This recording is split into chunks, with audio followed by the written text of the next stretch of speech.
No todo es lo que parece. Hoy retomamos las reviews de Dorohedoro y hoy nos toca revisar los tomos del 7 al 9. Así que vamos a empezar a revisar la edición de cada uno de estos tomos. Empezando por el tomo número 7 nos encontraremos al profesor Kusakabe en la portada, acompañado en la parte de abajo de Johnson. Todo esto sobre este fondo de entre líneas intercaladas entre este como amarillo mostaza y en color negro. En cuanto al barniz que tendrá como detalle de esta portada, parece que tendrá como una especie de cuadriculado algo irregular, ciertamente un poco parecido a lo que se vería en las pistas de las tarjetas electrónicas, que después a lo que más o menos yo le encontré con el cierto parecido. Ahora en cuanto al resto de elementos, pues por la parte de arriba tendremos el nombre del volumen, el logo de Panini, el título de la obra y por acá abajo el nombre de la autora. Ahora, en cuanto al lomo, veremos que seguiremos con estos lomos bastante sencillos, el logo de Panini, el título de la obra, el nombre del volumen y el nombre de la autora. Y en lo que respecta a la contraportada, veremos que se sigue continuando el patrón entre estas líneas negras y como de color mostaza, dejándonos acá por la parte de abajo estos dos dibujos como difuminados en Nikaido y de Caimán.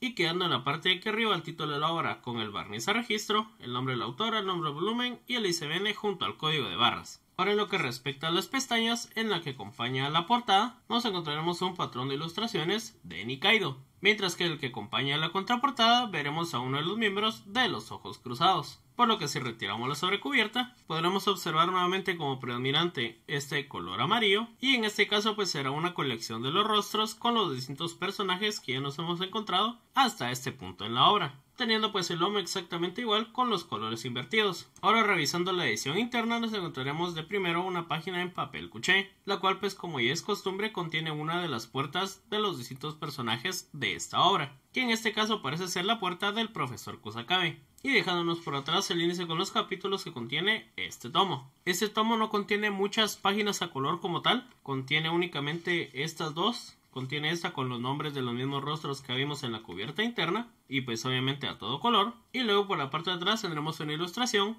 que da inicio al capítulo 37 o al hechizo 37. Luego por el resto de páginas pues no tendremos ninguna otra página a color, sin embargo pues no le hacen falta, esta edición sí está en esa parte al menos bastante bien cuidada, y no tendremos una hoja blanca, está un poquito grisácea, sin embargo pues es una hoja bastante buena, prácticamente sin ninguna transparencia, y cuando existen la verdad son bastante mínimas y prácticamente no se notan. Ahora en cuanto al tomo número 8, nos encontraremos a Rizu en la portada, y en este caso su ilustración estará dada por una tonalidad como de verdes, un poco verde musgo, verde oscuro, más o menos ahí por esas tonalidades, dejándonos un fondo que pareciera estar como algo corrompido, como cuando se daña la imagen en la televisión, que se mira así pues corrompida con esas líneas sobre colores. Me da esa impresión a mí de que está pensado hacia el fondo, y en este caso el barniz a registro estará pensado sobre un patrón de hexágonos, los cuales se miran bastante uniformes por la parte de aquí arriba, pero conforme va avanzando se van deformando a lo largo de que se acercan a la ilustración de Rizu.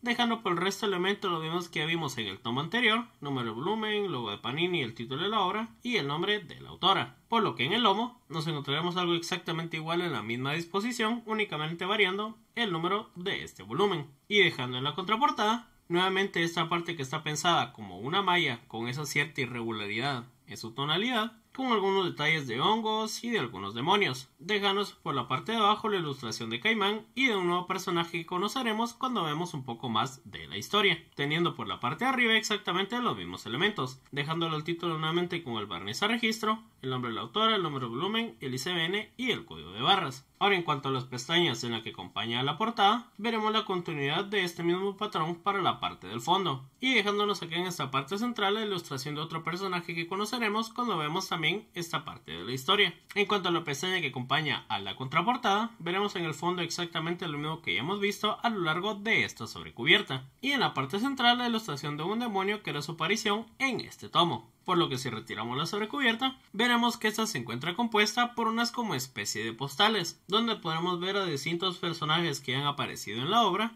dibujados de una forma diferente, repitiendo este mismo patrón con las mismas postales por la parte de atrás. Y como podremos observar por acá, a este tomo le pasó lo de la terrible Dina María, que salen demasiados tomos de Panini. Acá por la parte de acá se puede observar que está en este bloque como tal, y en lo que sería pues la contraportada, sí absorbió prácticamente toda la totalidad de esta. Incluso pues cuando lo abrí creí que era de esta tonalidad el tomo, y cuando le di la vuelta pues me fijé que no. Aunque si les soy sincero, la verdad, si al menos se hubiera puesto amarillo todo el tomo, la verdad no se vería para nada mal. Y en el caso pues del lomo de la cubierta interna, pues haremos exactamente igual, con estos colores invertidos, dejando en el fondo el color gris y los detalles con el color blanco. Ahora en cuanto a la edición interna, nuevamente en esta primera página en papel cuché, no encontraremos una puerta, sino que encontraremos una pequeña ilustración que hace referencia a algo que hemos visto habitualmente en los tomos anteriores, y es de que algo existe adentro de la cabeza de Caimán. Y luego pues por la parte de atrás nuevamente tenemos el índice con los capítulos de este tomo. Y en este caso las páginas a color que nos encontraremos en este tomo serán las pertenecientes al inicio del hechizo número 45 y en la página que estará atrás de esta misma. Por el resto de páginas pues en este caso ya vuelven a ser blancas, aunque con transparencias un poquito más marcados, al menos en referencia al tomo anterior, aunque siguen sin ser molestas para su lectura, por lo que sigue estando bastante bien. Ahora en lo que respecta al tomo número 9, nos encontraremos a Chota en la portada, y en este caso pues la ilustración vuelve a tener color en su totalidad, dejándonos también con un fondo bastante colorido, el cual se verá acompañado por distintas aves con distintas tonalidades de colores. Sobre este fondo pues como un rosa tirando a color salmón, al menos a mi parecer. Y en este caso el patrón que tendrá el barniz a registro parece ser como una especie de rombo, el cual llega a tener las puntas pues un poquito redondeadas, también parecido a lo que podría ser la punta de una flecha, dejando por el resto de elementos exactamente lo mismo que ya hemos visto, con la variación del número del volumen y el color del título de esta obra, por lo que el lomo nuevamente será exactamente igual, con la diferencia del número de este volumen. Y ahora en lo que sería la contraportada, nos encontraremos nuevamente estas aves en distintas tonalidades. Y en ese caso el fondo pues pasa a ser de este como color salmón a un fucsia pues un poco bastante más fuerte. Y dejándonos por la parte de abajo una ilustración de Nikaido y de Caimán, que tendrá mucho más sentido cuando veamos la historia especialmente de este tomo. Y teniendo nuevamente por arriba exactamente los mismos elementos, y en el título de la obra nuevamente el barniz a registro, que en este caso pues está un poquito movido hacia arriba. Ahora en cuanto a las pestañas en la que acompaña la portada, por la parte de arriba veremos una pequeña ilustración de En, y aquí abajo una ilustración de un personaje que veremos cuando revisemos la historia de estos 3 tomos, acompañado de exactamente los mismos elementos que vimos a lo largo de la sobrecubierta. Mientras que en la pestaña que acompaña a la contraportada vemos nuevamente una ilustración de En junto a distintos elementos que hemos visto a lo largo de esta misma sobrecubierta, por lo que ahora si la retiramos veremos una cubierta interna que personalmente me pareció muy bonita, y es que se replicarán las distintas aves que ya vimos en la sobrecubierta, solo que en este caso pues el fondo estará completamente limpio y con una inversión en algunos colores. En este caso pues el fondo será de este como color celeste y las aves estarán sobre este color rosado, las cuales pues podremos observar también en la parte de la contraportada. Y acá no sé si se observará bien en la cámara, pero a este tomo también le salió la línea amarilla que sale en muchos tomos de Panini. Creo que si lo acerco un poco por acá se mira exactamente la diferencia de color en esta franja de por acá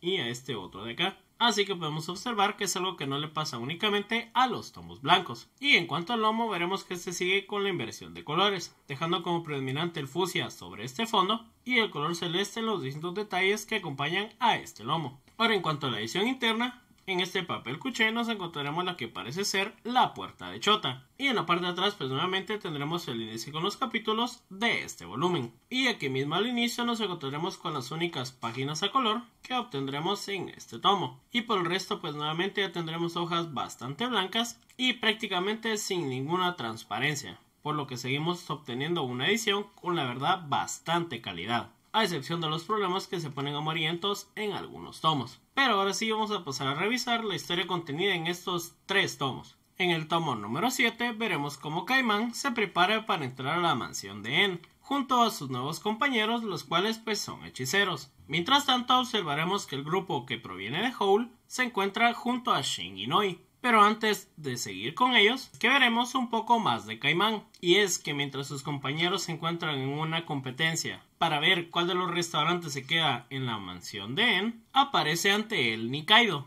Y que luego de un par de pensamientos por parte de Caimán y darle bastantes vueltas, este logra obtener su atención. Sin embargo, debido al contrato que tiene con En, se originará una pelea entre estos dos, resultando ambos bastante mal. pero siendo también así como Nikaido se verá liberada del contrato que tiene con En. Pero antes de seguir con un poco de esto, conoceremos un poco del pasado entre Caimán y Nikaido, además de conocer el paradero de Rizu, el cual se encuentra con algunos viejos compañeros. Y ahora regresando con Caimán y Nikaido, gracias a la intervención de Asu, Chota será convertido en Nikaido, y así este podrá tomar su lugar. Y también este enviará tanto a Caimán como a Nikaido a un lugar bastante alejado. En cuanto a lo sucedido con los que llegaron de Howl, estos irán hacia un bosque en búsqueda de la esposa del profesor, pero que en vez de encontrarla, se toparán con unos cuantos de los ojos cruzados, los cuales terminarán atacándolos, pero llegando por pura casualidad Shin y Noi a su rescate,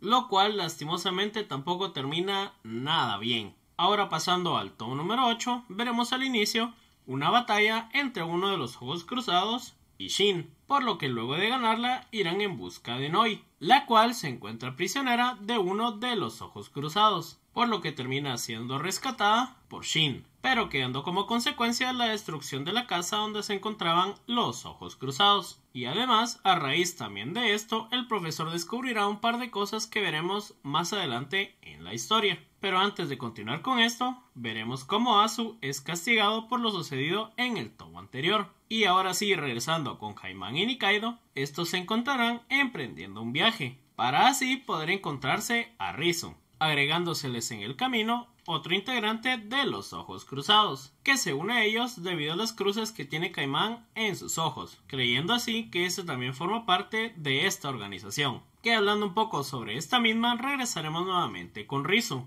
y el resto de sus compañeros, donde podremos observar el estado deplorable en el que se encuentra esta organización, dejándonos ya al final del tomo un poco del pasado sobre Rizu. Y ahora por último en el tomo número 9, al inicio veremos cómo Caimán se encuentra en una escuela, siendo en este lugar donde se ve invadido por muchos recuerdos, lo que termina afectándolo bastante a nivel mental, e incluso quedando bastante mal también a nivel físico. Pero dejándolos a ellos un poco de lado, regresaremos con el grupo que venían de Howl, los cuales se siguen encontrando junto a Shin y Noi, y que ahora viajarán a Howl para poder responder algunas de las preguntas que se originaron en el tomo anterior. Y también regresaremos con la gente de los ojos cruzados para poder seguir observando la situación precaria en la que se encuentran. Y también observaremos la conclusión dada al castigo recibido por Asu, debido a ocultar la información a los distintos demonios. Y luego en el resto del tomo iremos alternando entre dos partes esencialmente. Seguiremos a Caimán y Nikaido y su nueva compañera en el camino en su búsqueda de Rizu, y el seguimiento de Chota, el cual sigue estando convertido en Nikaido, donde éste encontrará el diario de Nikaido, y así podremos conocer un poco del pasado sobre esta misma, y quedando también como consecuencia del castigo que recibió Asu, que Chota vuelve a la normalidad y se descubre que Nikaido no se encuentra en la mansión. Entonces esto fue todo por la review de los tomos 7, 8 y 9 de Dorohedoro. Espero que les haya gustado. Si es así, pues hagan un su like, un comentario, compártanlo con sus amigos y sus no tan amigos, y no olviden de suscribirse. ¡Órale!